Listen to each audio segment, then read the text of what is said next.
Welcome to another live edition of the Talking Shop podcast.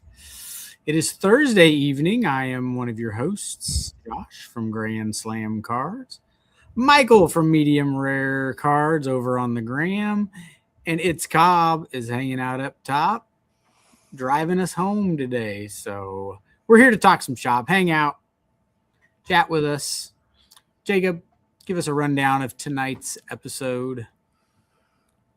All right, so with the Super Bowl featuring a rematch, nobody forgot, we're going to revisit one of the most infamous finishes in the NFL history. Boo. And Josh is going to get to relive a moment he still loves. We have the clip for it. From Super Bowl picks and card value swings to a snow-disrupted Carolina card show and an update on Josh's Babe Ruth ball, there's no shortage of hobby tension early. In the shop, we break down two releases that sit at the opposite ends of the modern hobby. Panini Prizm Football, the last licensed Prizm release, represents the end of an era for football cards. Top Series 1 Baseball marks opening day for the hobby, the first pack that actually counts every year. Hobby 101 goes spicy with a blind ranking of hobby advice that sounds smart but usually isn't. Then Hobby News heats up with early Series 1 reactions, a Bowman value debate sparked by a massive Marcelo Meyer sale, and PSA finally addressing grading turnaround times. As always, we'll hit what's new in the shop, and Josh will close it out with the crazy stat of the week. But first, we are trying a new format for this week's giveaway. So for those of you in the live chat, comment hashtag giveaway. And Josh, what are they going to be getting? Well, we're going to do the drawing for last week's giveaway, which is a 2025 Rookies and Stars Blaster Box NFL. This is courtesy of Jason over at, what is it? Jason's Trash and Treasures eBay store. You'll see the comment or the instructions down below. All you got to do is chat with us in the chat tonight. And each person that comments, like Jeremy just did, saying this comment right here, what is up, guys, will be entered in to win that blaster. That was for people that commented last week. People that comment this week, next week we will draw, and we are giving away one of the basketball Advent calendar. Westerhoff just commented, I want free stuff. Well, that's all you have to do. Scott, we know you're always after free stuff. This is the newest rookie class. So Con and Cooper. So thank you to Jason who donated this. He's a sponsor of the podcast. Thank you, Jason. Will we put his in the chat? Are we going to put his link to his eBay store where you can buy cards? Whoa. Forgot to put on my Whoa. my necklace here. Look at the bling.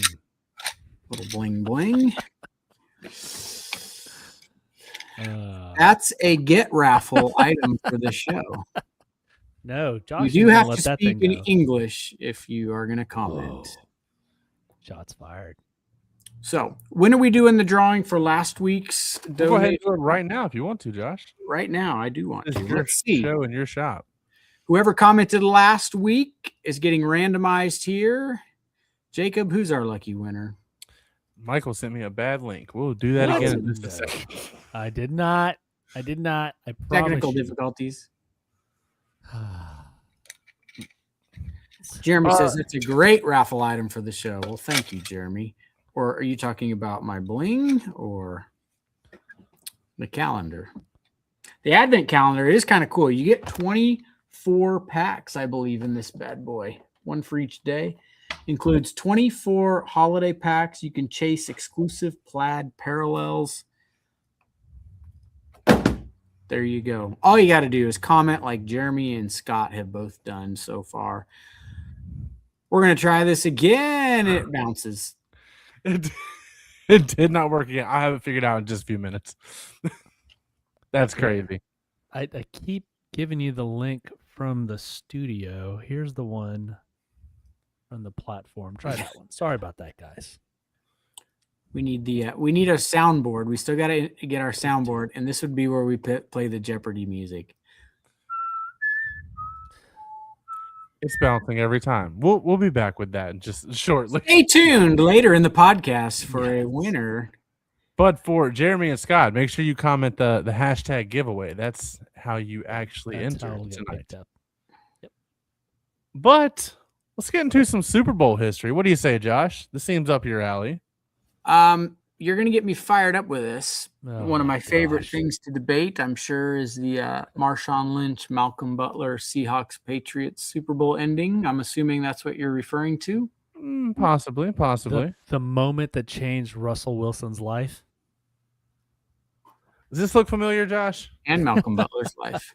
Yeah, that reaction Tom's giving was the exact reaction I had in my living room back in Texas. I remember right where I stood, and I remember jumping so high like Brady's doing there that my phone was in my pocket and it went flying out of my pocket and across the room. Now, look, when I watched this game, I was rooting for the Patriots too. My wife's a big Patriots fan. And so we thought the game was over. And my daughter at the time was like a fan of Richard Sherman. So she thought this was over. And when he threw the pick, I mean, we screamed and yelled too.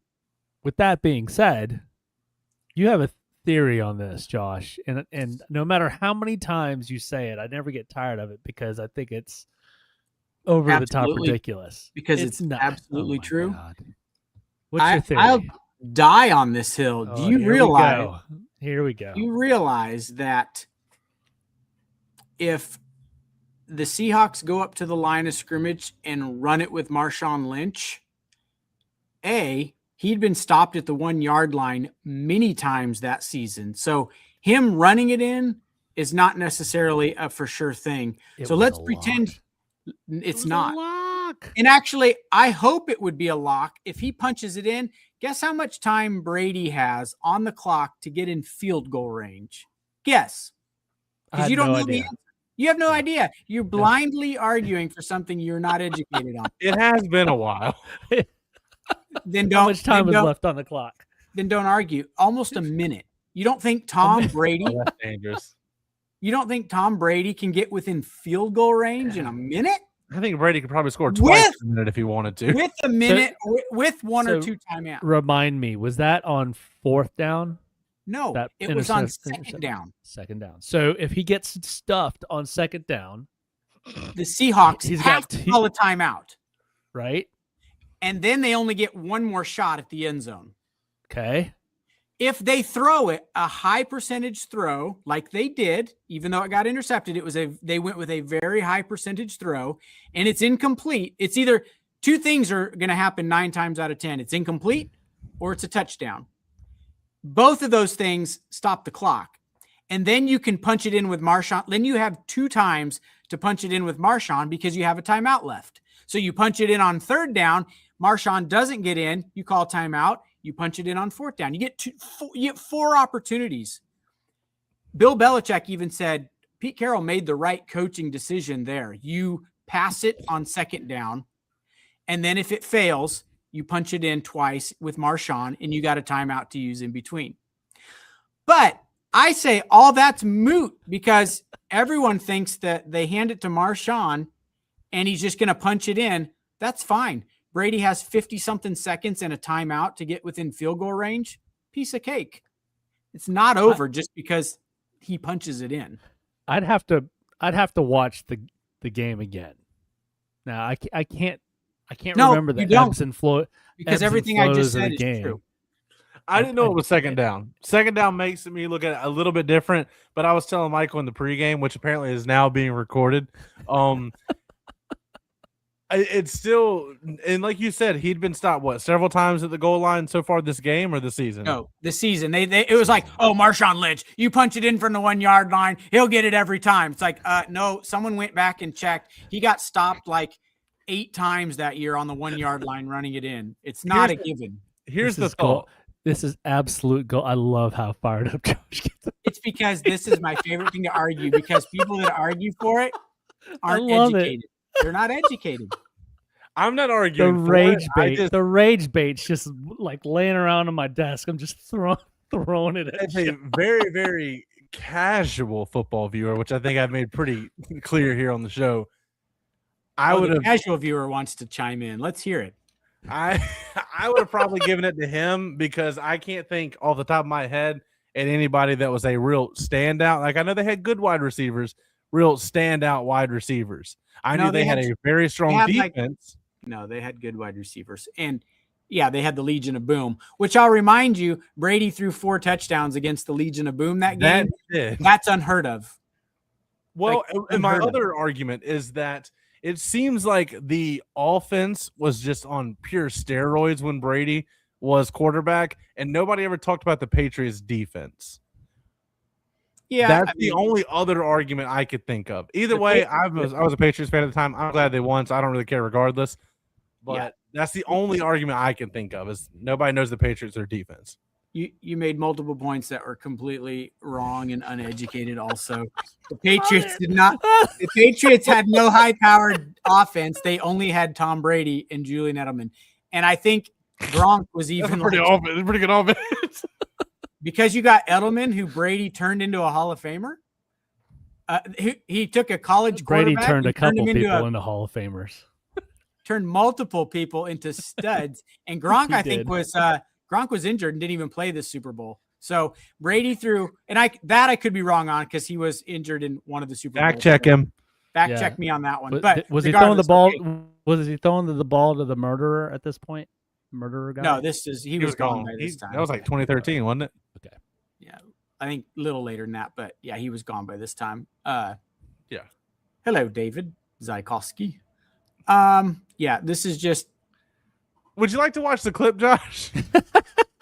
I mean, I've watched it. Anytime I'm in a bad mood, I go back and watch the Super Bowl.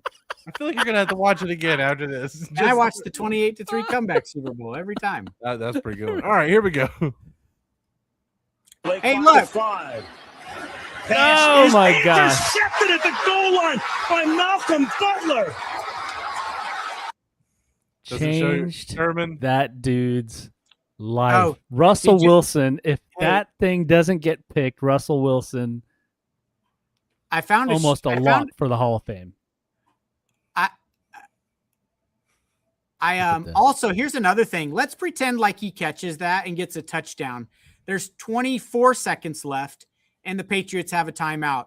Brady can still get in field goal range with 20-something seconds in a timeout. Tell me I'm wrong. Happens all the time. But how about this, too? I love this shirt. I put it in the group text. Can one of you throw it in the chat or up on the screen? This is a shirt I want to order. I saw it the other day, and I'm like, I need this shirt. And if one of you can throw it up in the I'm working on it for everyone to see, that would be great. I will say this because Malcolm Butler was a rookie at that time. I think that was his first year, wasn't it? Yeah, rookie or second year. Yeah, that was a pretty baller play for a rookie. Yeah. What other people don't know is that there's the shirt for those that are watching. That's if you love me, you can buy me that shirt and ship it here because it's great. And but a lot of people don't know the story. They've done documentaries on it now. But Bill Belichick was walking Malcolm Butler through that exact scenario in practice the day before, and because he was getting burnt on that quick route, and Belichick worked on him with him to jump that route. Yep. I mean, it's clear he was that well coached, all kinds of preparation. He jumped that route perfectly. But anyway, you guys have gotten my my heart rate up for the. I love it. I knew it. We're looking a little drowsy at the beginning, so we had to go back. All you got to do is say, "Man, if they run it with Marshawn Lynch, the Seahawks have a Super Bowl win." And I'm like, that's so far from the truth. Gosh. It's so good. It's so good. Do you guys also know on first down, Marshawn Lynch got stopped at the 1, right? You do know that, right? He got stopped at the 1 on first down. I love it. I love proving my point on national television. If this counts as national television. It does. It does. Well, our next story is a little recap from this past weekend about a card show. Michael, you were telling me a little bit about this that I was not aware of. Well, so we were supposed to try to do this last Friday, and just schedules. We couldn't get our schedules to match up, and then I think the nail in the coffin was Josh was prepping for this card show, and then he gets snowed out. But Josh, how was it?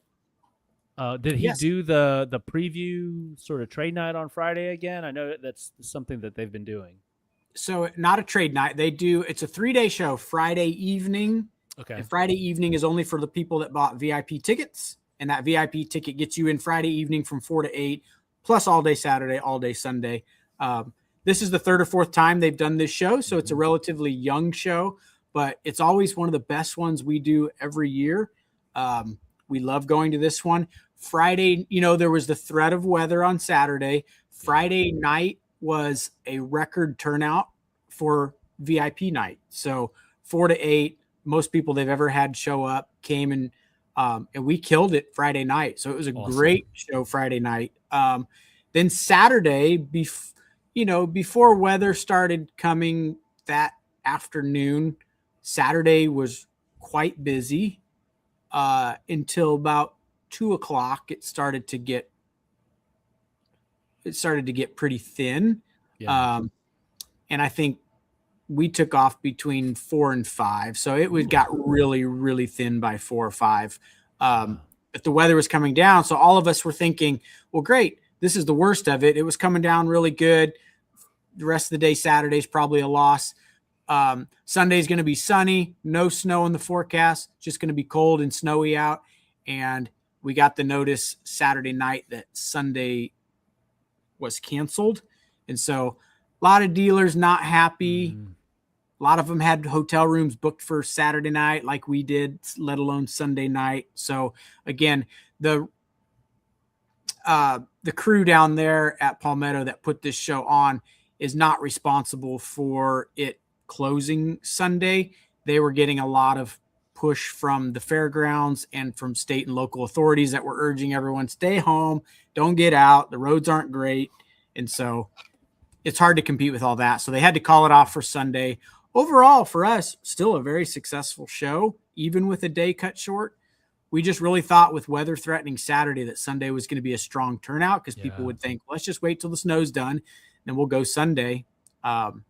So, yeah, that was a bummer. And we look forward to doing the next one in June where we know it's going to be nice and hot. But, yeah, overall it did well. I got an awesome card, too. I'll throw in the chat and y'all, we can talk about it. But so the traffic was brisk. I mean, it was heavily trafficked. There was a lot of people there. Was it all NBA basketball? Like, is basketball back at these shows? I mean, yeah. I mean, it was strong basketball. It's just still hard to compete with football. Okay. So a little bit of everything for sure. And like every show that you do nowadays, it's half Pokemon. And so strong Pokemon turnout. But yeah, I sold a lot of football product. So yeah. I picked one card up. We can kind of, if I threw it in the other group chat we have. There it is. So this card came through from a seller. Check it out. It's 2003. So early career Brady. His old autograph. The little Patriots head is game-worn jersey piece. It's numbered to 50. Wow. It was in a Beckett slab. And the subgrades were surface 9.5, edges 9.5, centering 8.5, corners 7. It has one bad corner. The other three corners are perfect. One snub-nosed corner gave it a Beckett 7.5, and the case was all scratched up, so I had every intention of cracking it out to begin with. But a great addition to the new PC. Oh yeah. That was my one big pickup down there. So nice.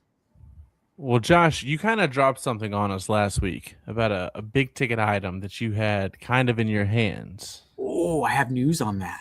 Yes. That's why we're bringing it up, Josh. JSA was at the show. We're referring to the Babe Ruth signed baseball that a customer is having us authenticate. We took it down there. We gave it to JSA. About an hour later, they came back to us. They said, "Are y'all ready for the paperwork?" We said, "Yep." They gave it a 95% pass. They'll give it a 100% pass. If you're watching the stream, we're going to throw the ball up on the screen here momentarily. But 95% yes, authentic on this ball right there, signed by none other than Babe Ruth himself. That's crazy. It'll be 100%, I'm sure, soon once we officially get the paperwork, and then I think we already have it sold for the customer. But wow, pretty sweet to think that same ball that we held, Babe Ruth himself held that and signed that. That's a pretty cool feeling. Can you disclose a range of what this ball would go for? The auto's a little faded. We think it's the $2,000 to $3,000 range. Nice darker autos can go higher, $4,000 or $5,000. That's not hateful though to have something like that crazy in your possession. No, I think if you're a big Yankee lover / collector, this is a must-have in your collection. Yeah. That is really cool.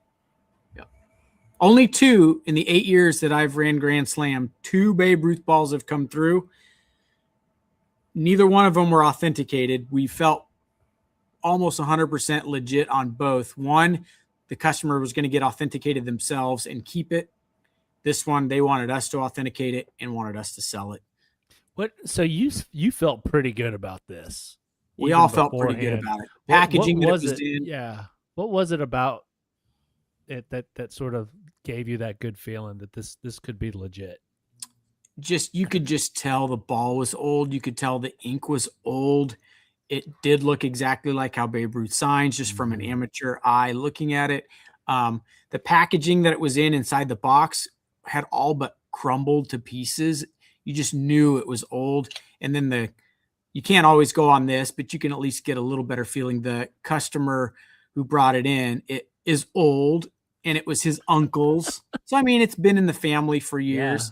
And the uncle also had lots of other like toys and artifacts and stuff from like the 60s and older. And so, yeah, everything just smelled right. What were they able to put some sort of a date on it? Like, I don't know that year. Info. Okay. No. That's awesome.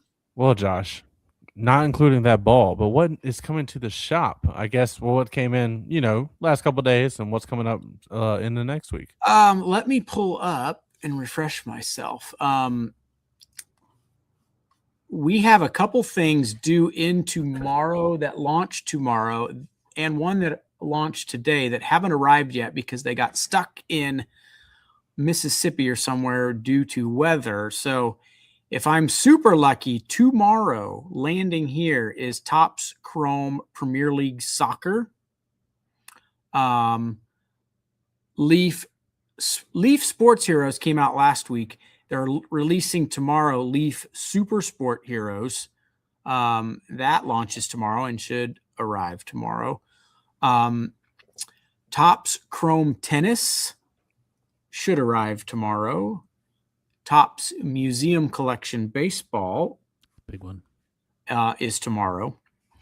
Yu-Gi-Oh! Burst Protocol came out yesterday for us. I know that means very little to most of the listeners here. We sold the dog crap out of it yesterday and today, so that's a good thing for us.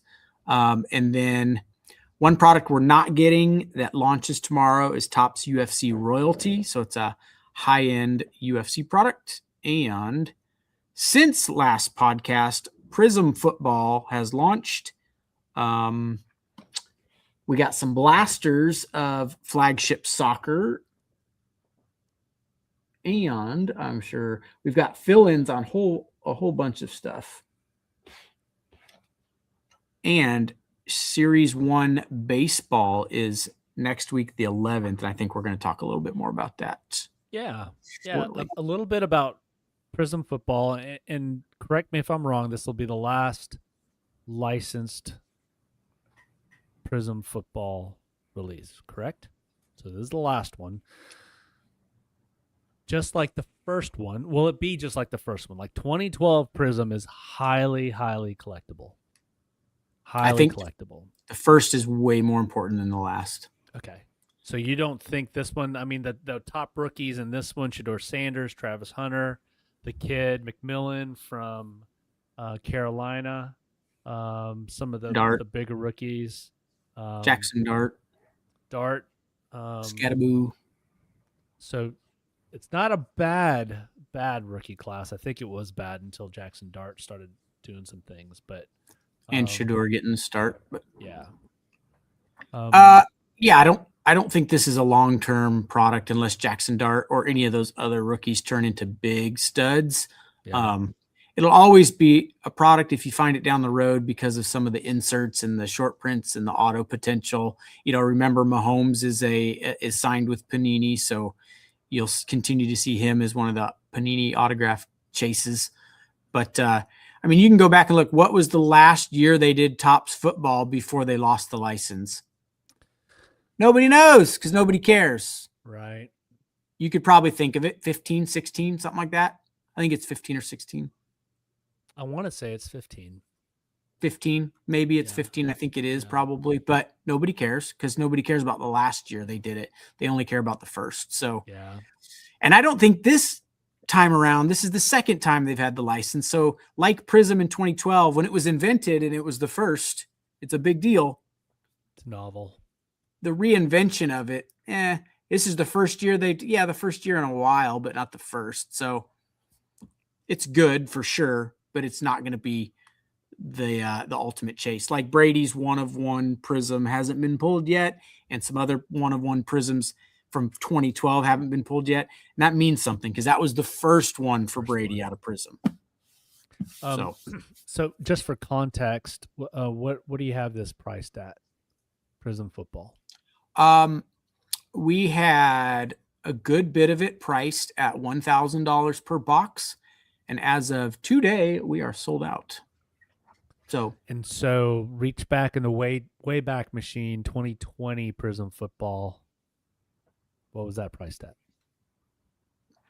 That was COVID era, so that was very strong. My brain at least 1,000. It probably got as high as 2,000 a box back then. So Prizm and Optic, those higher end hobby boxes, they've just kind of stabilized at $800,000-$900,000 a box. So they are what they are, and those that can't afford that, which is a lot of us,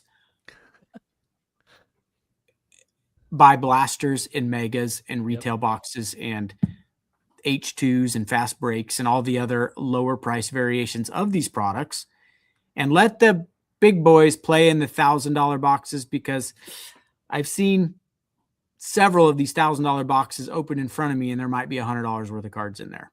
That's common. So the guys that are buying these boxes for 1,000 can't afford to lose 900. That's why they can buy the box. So let keep me that ask in you mind. this before we let the big boys play in it. Before we move on to Topps Series 1, or we can cover Topps Series 1 in hobby news, but some folks have been in this hobby and they've only known the Prizm brand. Do they still buy this product unlicensed? Those folks. I think it's going to be very strong. I think so too. I think because of what Leaf has done with their unlicensed products, Wild Card is unlicensed. There's some other brands that have been highly collectible without licenses. I think you're right. I think Prizm, because they have such a following, there are kids that got into this hobby and that's all they know is Prizm football, Prizm basketball. Yeah, and it's hard to get over. Downtowns and kabooms and color blasts, and those are going to stay strong. I don't care what anyone says. Will they sell as strong as licensed? No. Will the licensed ones probably go up in value? I think they will. But we sell the crap out of Prizm and Select Baseball, and it's been unlicensed for years. Right. It's affordable. The ceiling is still decently high, especially for the much more affordable price. I want to speak to Anthony's ignorant comment here. He said, let the fools buy the hobby boxes. Now, when you notice, I said, let the big boys buy the hobby boxes. I didn't say let the fools, because I've had one or two very smart, very educated, very wise customers buy the $1,000 hobby box and get completely smoked. But they know that going into it. They're not buying it foolishly thinking they're going to make a fortune or they're going to make a bunch of money. They're like, you know what? I'm going to piss $1,000 away and have some fun opening this. And if I hit something, I hit something. And that's what that's the attitude most of them have. So I would say the stupid people, the fools, are on Whatnot buying into these breaks. And there, I said it, and I'm proud of it. You're an idiot if you go on Whatnot and you start buying these teams for 2 and 3. I'm never on Whatnot. Here, I'll tell you a story. I'm never on Whatnot. I don't like Whatnot. I don't like what it's done to the hobby. I don't like what it's done to my customers' budgets.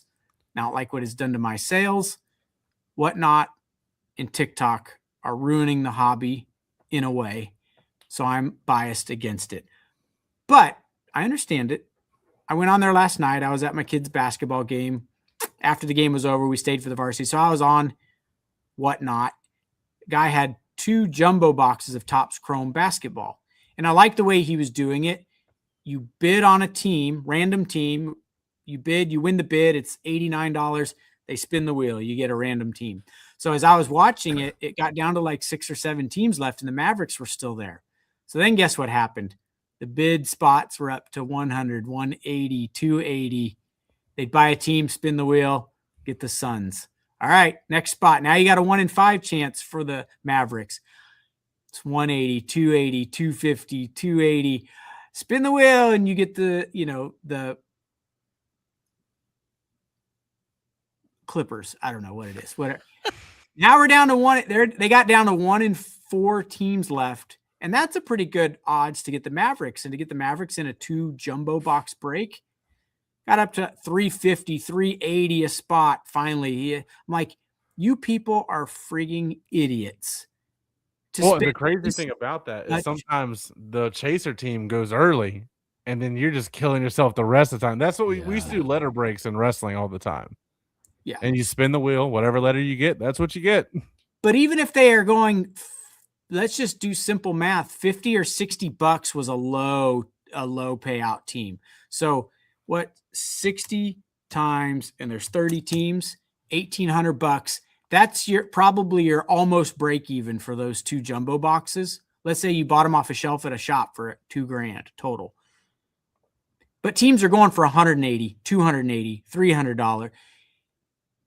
And then people do the math and they're like, they sold these 2 jumbo boxes for $3,800. You're lining the pockets. So then I watched the last couple teams after the Mavericks they went for $60, $70, $80 a team. So, all right, let's watch it ripped. Complete garbage out of 2 boxes. And there's a handful of people that bought into one team for several $100s. Stop doing this. Go to a card shop and buy boxes. It's foolish, and now these breakers are like, man, I broke 2 jumbo boxes for $3,200. Now I can afford to buy 2 more at $1,500 a box. So guess whose the price goes up because breakers can make money on it, and the rest of you suffer because then shops like us have to buy them for $900 and $1,200 a box and put them on our shelf for $1,500 because breakers can get that much for it. And people don't understand the domino effect that it has. And the companies aren't regulating the pricing of this stuff. And so that's why I don't like breaking, and to watch people just get murdered. That's my soapbox rant. I'll take any devil's advocate arguments against it, and I will listen to them. But do we need to play the Malcolm Butler clip again? I know. I feel like we need to reset again. No, just play the 28-3 Super Bowl one. That calms me down more. All right, let's switch gears a little bit. We did this segment last time, and it's a blind ranking list. So between you two again. And it's hobby advice that sounds smart, but usually isn't. Hobby advice that sounds smart, but usually isn't. So the way this works is I tell you one of these phrases that sounds smart, but usually isn't. And I Okay. want you guys to go ahead and rank it. So What? Hold on. How many do we have to rank? 10. Okay. 1 through 10. 1 through 10. Just buy what you like. Sounds smart, but usually isn't. I like this one. I think this one's okay. So would that mean we put it near the end or put it near the top? I think that would be a 10. Well, I wouldn't go all the way to the top or the bottom, but Well, yeah, but so it buy- sounds smart, but ends up not being smart. Yes. So what if I think this is kind of smart? Would I put it near That would 1 be or near higher? It'd be higher. Okay. Let's go like 2 or 3. Okay. Let's Yeah. go 3. Okay. Grade everything. Oh. So I think this is really dumb, and I would put it at like an 8 or a 9. Okay. Jacob? yeah, I'm pretty much you there. co-sign on that? Yeah. Hold long term. Ooh. Let's put the last one 8 with the grade. Let's put this one 9. I can tell you story after story after story of cards that go down in price. You could probably name 20 right now with not much thought put into it. Correct. Okay. Buy the dip. 5? I think that Jacob? works half the time at least. Buy the dip. Jacob, any counters to that? I dip- don't have anything else to add to that one. The dip for Super Bowl snacks, or What are we having? I'm hungry, so we should stop. This guy is the next Mike Trout. Oh, I need this to be 10. Interesting. Interesting. Yeah. Okay. You know how many next Mike Trouts there hasn't been that people have dumped tons of money in? This is the worst That plays one the other one we just said. Yeah. way to collect, period. And I'll give my reasoning why. Okay. Low pop means it's safe. No, because if there's no desire there, it doesn't matter. Yeah, like Okay. I think we have 7. We could put that at like 7. Okay. So that's going to be above the Trout. Hold on. I'm trying to rearrange these. Oh, hold on. Sorry. I had problems with this last time. I So really do you're like the buy what you want to buy argument, though. That's kind of how I operate because none of the stuff I collect is valuable. I just like the stuff. It's valuable to somebody. Case hits are always king. Mm. I mean, that's not a horrible. I hate to say always, but I think we only have like number 6. Okay. So this is I so bet you at the use top at the ChatGPT. top right now, and you said this was number 2. Was just buy what you like, grade everything. You said was 6. 9. I think that was That was near the 9. bottom. 8 That or was 9. 9. Hold long term. That was 8. That was 8. I thought we were putting numbers next to these while we did it. That would have been wiser. Buy the dip. I did that last time, and Google Docs started messing with them, so I got to put them at the I end. don't know.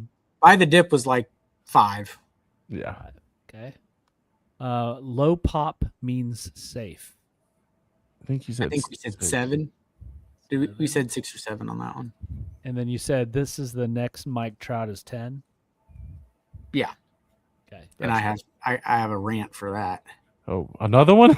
I know. My goodness. We've already had 2. It's been a long day. I want to rant. I know. Call him butter. He's on a roll. All right. Case hits are always king. What? I mean, You what said that spot? was 6? Yeah, 6 would be good for that one. 6. I promise you I'm going to find a better way to do this. Auto beats inserts.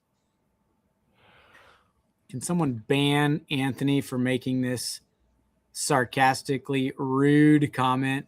Right now, Anthony's our only giveaway entry. I know. No. Come on, guys. Scott put giveaway. He did a space in it. Yeah. Follow directions. Oh. Say it again. The last one. Autos beat inserts. I mean, what do we have left? 4? Is 4 open? 4 is open. Okay. I 1 mean- is open.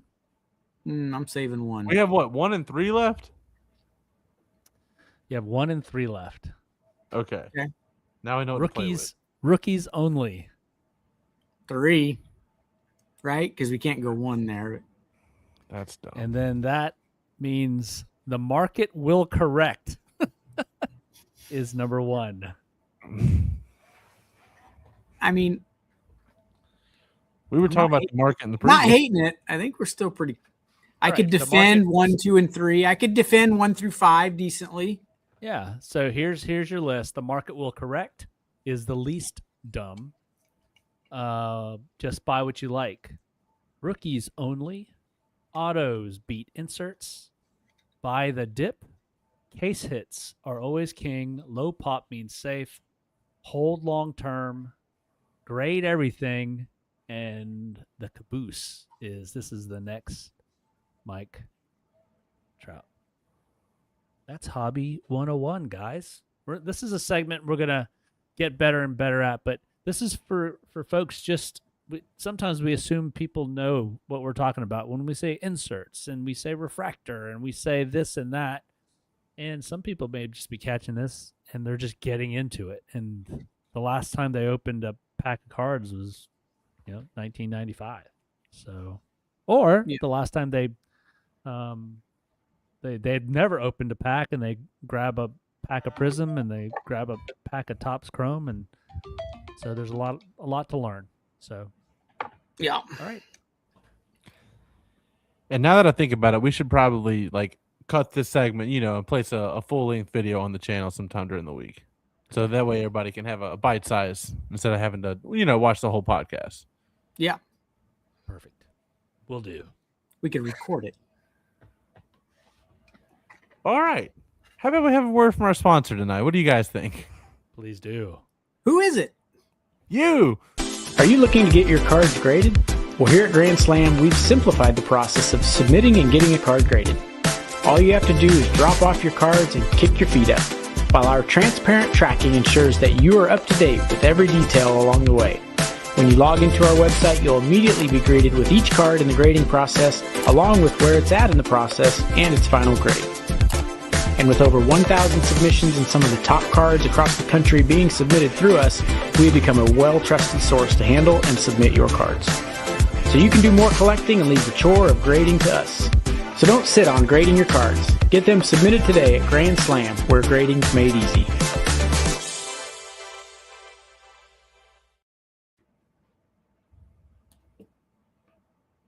All right. So Hear that?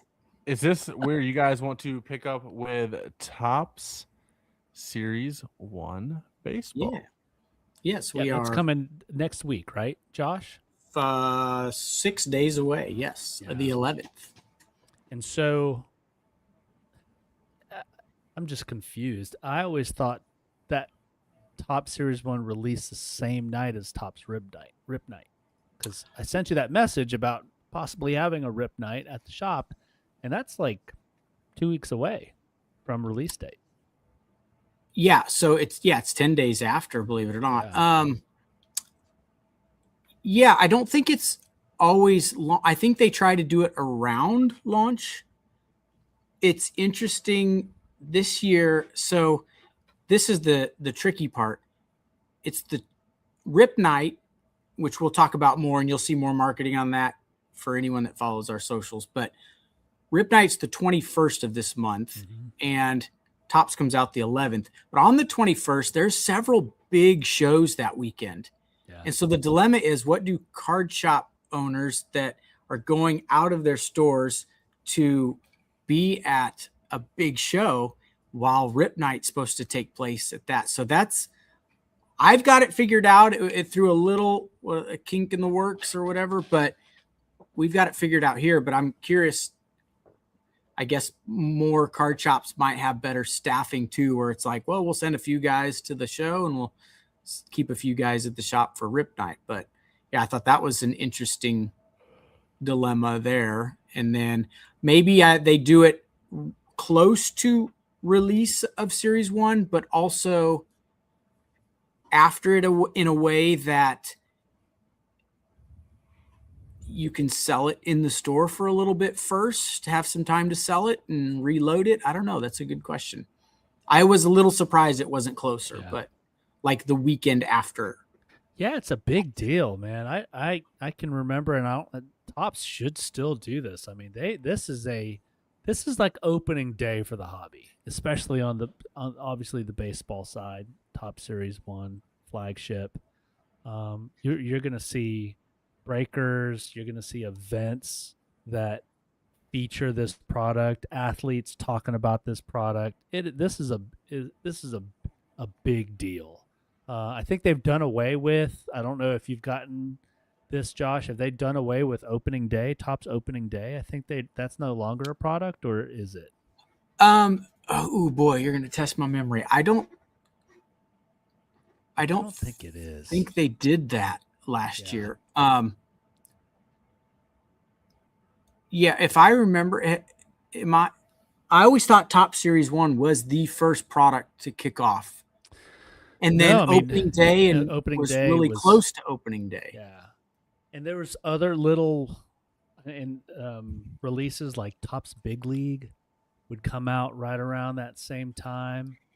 Oh no, Anthony, you don't want that, man. I like that. I like that idea, Anthony. I can you don't take the evening off. I'll just give everything away.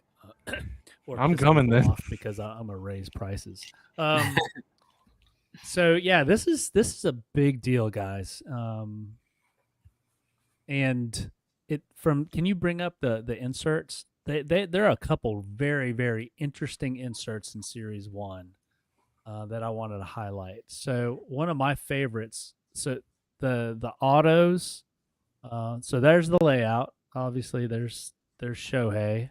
Well, scroll up just a little bit. That's not Shohei. There he is. There's Shohei. What do you think of this layout? I do. I like it. Sort of squared off. Look at that, kind of like the behind where the LAD at the top, kind of the little strip running down. I like it. Gives it a little 3D. I've said this a couple times about flagship. They probably optimize or over-index the design based on what it's going to look like in Chrome. And so it'll look really good. This is really going to pop in Chrome. So go ahead and scroll down, Jacob. It's a lot of parallels. It's a lot of parallels.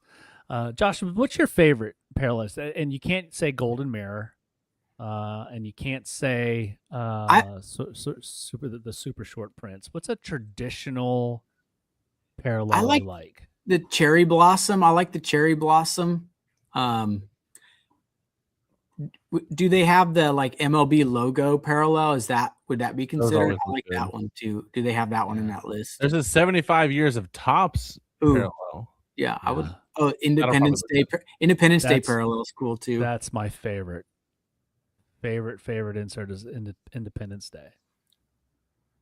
So sidebar, in the Marvel product for the Independence Day parallel, they did the Captain America shield in the background. Cool. They were all numbered to 76. Well done. But that's enough of that. I'm curious. I like the Independence Day and I like the Memorial Day camo. Those are probably my two favorite out of flagship. America. And then there's gold. So the variations. This is a big guy to chase in this product. Jack Caglione. That Kansas City team seems to be pumping these guys out. Is he gonna be the big rookie in Series 1? Is that gonna be the? So you'd think that this would be the big rookie, but I really think it's the guy for the Red Sox. His name's Roman Anthony. We're going to talk about a Red Sox player here in a little bit, but I think him and Jack are going to be the big ones, big hitters. So Says there are only 25 rookies that have the 52 base set variation. yeah, thanks for calling that out. Yep, that's that mantle, 52 mantle Oh. layout. Hold on, just read this too. Toronto Blue Jays players also have a special Canadian Independence parallel numbered to 67. Who cares? Okay. Go back to Canada. Oh, that's cool. Does Canada have a July the 4th? The old dad joke. Keep scrolling down. Get to the one where it says the cover athlete. There's the autos. Oh, that's sweet. There's the next Mike Trout. Yeah. Oh, that's awesome. Check out the cover athlete insert. Cover athlete ones are cool. That's crazy. Where they make it to where he's the cover athlete of the box, and they put him on there. I think this is super cool. I don't know how rare these are. But this is like, I mean, it pays homage to its heritage with cover athlete autographs, which feature 10 recent players who graced a flagship Topps box, including Ohtani, Judge, and Pujols. So these guys have all graced a box in the past, which is really cool. I love it. This makes me kind of wish, stick with me here, I love a good collab. If they did something with Sports Illustrated where they took a cover athlete from that and had an autograph on it, I think that'd be pretty cool. That would be. Because the box of cards kind of looks a little awkward in the bottom left corner. So but they're showing you the picture of the box that he was featured on back, like that one in 2010. Just seeing that makes me, that's what I'm thinking of. I think that'd be a cool little variant. But that's just Go ahead and scroll down. Hopefully they'll have the. We've talked about this. Yep. There's the Tony Hawk first pitch. Be a fun chase. It also says Wemby as well. Oh, sweet. And now look at the patch autos coming out of Series 1. That's beautiful. That's got the is that ball as well? Swatch and ball piece, or just?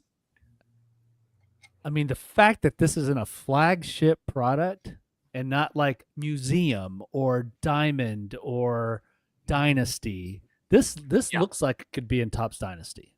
Yeah, that'd be a. That's how good that looks. That's clean. And Series 1's an affordable product too, which helps. It is. It is.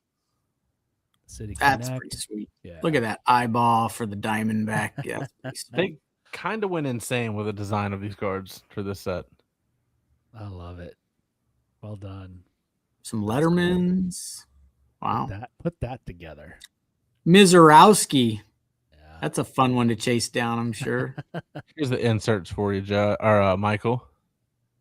Going old school. There we go. That's the old school 35th 91 Topps design. Back when we were kids. And there are chrome versions of this in silver packs. Greatest hits. Here comes. I've seen here worse. Comes the. I mean, these are crazy.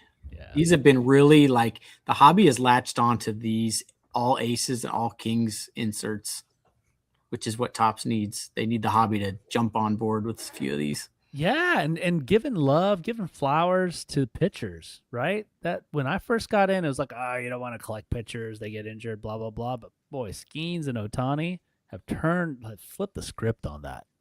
They really have. Yeah. Didn't they just show a powerful patch auto of a catcher as well with Jorge Posada? Yeah, he's an old retired. But... That's the last time I paid attention to baseball. Fun fact for you. Well, at least you didn't call him George. No, I'm cultured. George. So that's Top Series 1, guys. Josh, you're going to get that next week. We're going to have... Typically you get a good amount of it, right? Yeah, we're going to have fat packs, tins, blasters, megas, hobbies, jumbos, all of it. I love it. Something for every budget. Awesome. February 11th. Come see us. And then 10 days later, probably some deals on it. You know, that might be another reason why they give you 10 days to sell it, because Rip Night usually equates to some really special deals. Yeah. And so you get 10 days to kind of sell it at regular price and then do some specials for Rip Night and kind of get a second wave of buying from people. Planting that seed, man. Old school trade night. at Grand Slam. Stay tuned. Yeah, I do want to show these off real quick, well, if we have a minute. Some more of those patch autos just look disgusting. Yeah, great I design. mean, well done. I'm assuming that's going to be a thicker card too. Yeah, with that type of patch, it would have to Yeah. be. Yeah. My goodness. George. He's back. Georgie. Georgie. All right, what else you got for us, Jacob? All righty. Our Gotta next Get Josh out of story. here before he starts ranting about Before I Tom get Brady. angrier. Debut patches. Josh, how you feel about them? Oh, I like them. You can Well- get them in Leaf products apparently at Grand Slam. Well, Marcelo, I don't know if that's Meyer or Mayer. His debut patch sold for $54,000 this past weekend. I mean, why are they acting like this is the Superfractor auto should sell for more than his debut patch? The hobby has crowned that card as the card for years. You know what I mean? Like 54,000 for his debut patch. I know it's an auto and it's a 1/1 and it's from the jersey he wore, but it doesn't have the pedigree that the 1/1 Superfractor auto has. So this doesn't seem super surprising to me, but are people thinking that's a huge difference because one was literally on his jersey and it's the same rarity maybe? I think that the top comment kind of sums it up. The market in 2021 is a lot different than it was in it is. 2026. And that's It is. the And this big guy gap. this guy was very, very sought after. He's starting to make some waves, but he was the #1 draft pick. So yeah, this was gonna go boom back then. I think the point is, when I saw it, is does that debut patch begin to unseat this as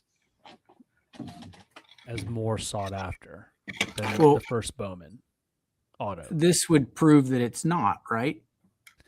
Because the first Bowman's selling for way more than half or double. I mean, Well, does the debut patch have the same cachet as a Superfractor? no, that's what I'm saying. I think the It's hobby not, has. so it's not crowned- apples to apples, right? Or would it be? I think it's kind of apples to apples, but one is just way more desirable. I mean, you're not gonna dethrone the hobby's king card with a brand new It's gonna be a while. item. It's gonna be a while. Yeah. There's a pedigree versus something like Josh said, it's brand new.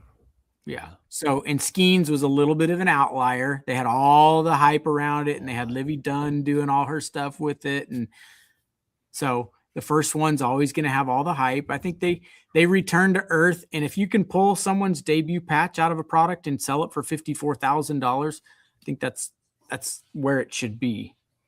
But the Superfractor, I like it still being king of the rookie. I think the only case that the patch auto would have is that means that guy's actually made it. Like there's a bunch of first Fair. Bowmans of guys that never even sniffed the major leagues that may have gotten a lot of hype, maybe some international guys that were 17 and they're off the charts. They have all these they're 5 tool players, and then they never get there. So I think that would be the only leg that debut patch auto has to stand on.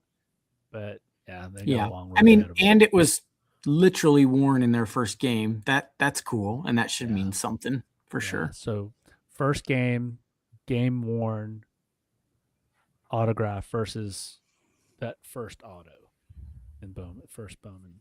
So Yeah. I don't know. We'll see. The hobby changes very quickly, guys, but Bowman does have a pedigree.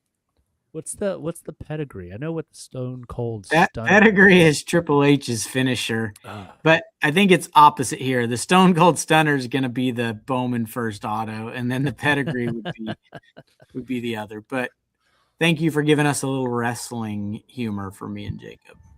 Well, before Josh flames out, let's get to this last one and let him rant some more. That's kind of what I was going to allude to. We might have time for our third Josh rant of the night. Oh, Lord. That is PSA addressing their turnaround times. Finally.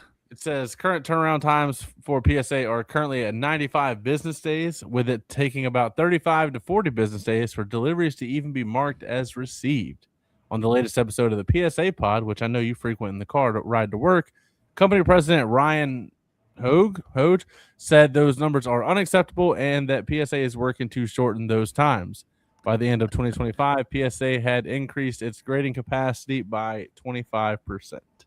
So this is very interesting because we sent a sub at the end of December, a big one for customers, and it came back yesterday. So we were like, wow, this turnaround time's kind of fast. Then I looked at a sub that I have cards in that we sent off less than a month ago, and they're in grading as of today. So I told Max, I said, man, this one's moving kind of fast too. We do have a sub that went in November that's still not back yet. So things are super wonky still at PSA, but it does seem like these newer shipments are moving through the system faster. And that may line up exactly with what this is doing, but it's confusing why the previous subs are still moving slow. You know what I mean? So it's like from a certain point, end of December, the stuff from that point on seems to be moving faster. We thought it was just a fluke shipment, but now with another batch moving quickly through, and then this post here makes me think that there's hope. Well, this was a story I pulled for last week, and at that point, well, actually, it was 2 weeks, so this is 3 weeks ago. So I don't know. Like, I don't know if if they've just said, okay, we're paying overtime, we're grading around the clock. Yeah. I don't know if they're pulling resources from Beckett and SGC and saying, nope, it's all hands on deck. So they're a big enough company to be able to do that. And maybe that's why collectors acquired those two companies for times like this, to get them back on track. But it's good to hear that gets posted, and then all of a sudden you're seeing faster turnaround times. Yeah. I posted that story because it's like, if this was any other company and it took them, I don't know, 6 months to address an issue, people would be like boycotting them. They wouldn't still be using them. It's just baffling that the hobby still takes it in the teeth from these guys. Yeah. And then tries to give them props for finally addressing it. So anyway, it's a good sign. I'll definitely grade more if I can get my stuff back faster. That's one thing that really keeps me from grading more, is just the long turnaround time. Awesome. Just well, saying. guys, if you've made it this far, please like, subscribe, comment. Real quick, going to give you guys another chance to, in the comment of the live stream right now, #giveaway, no spaces, #giveaway. And Josh, you want to flash the giveaway for this episode on the screen before you take us out with a crazy stat? Yep. 24-25 Topps Holiday Advent Calendar. This is Cooper Flag and Con Knuppel's rookie year. 24 packs inside there.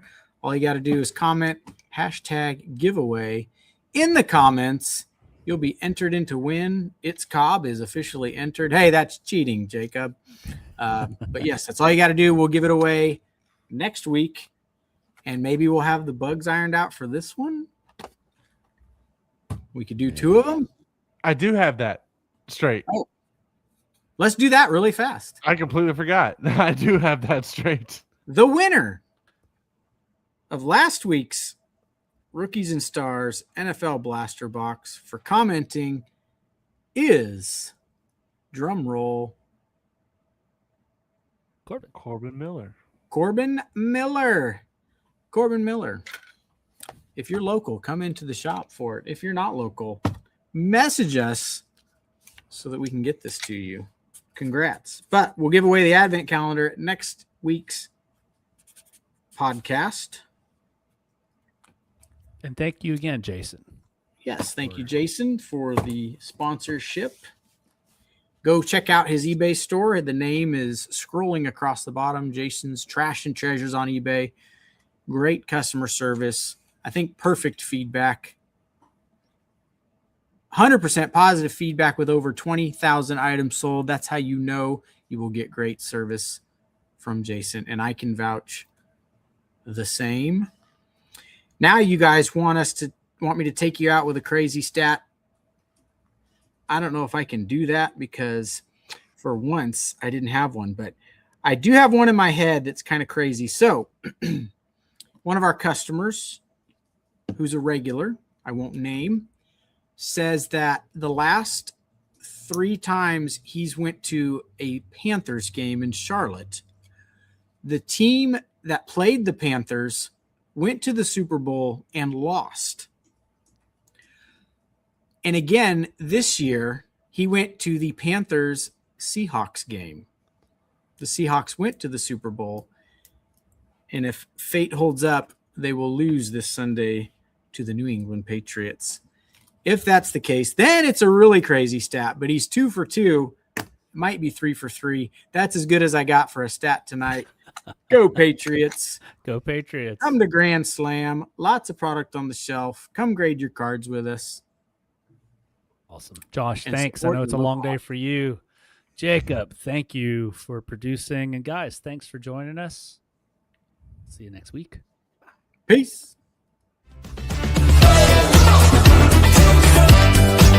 Bye.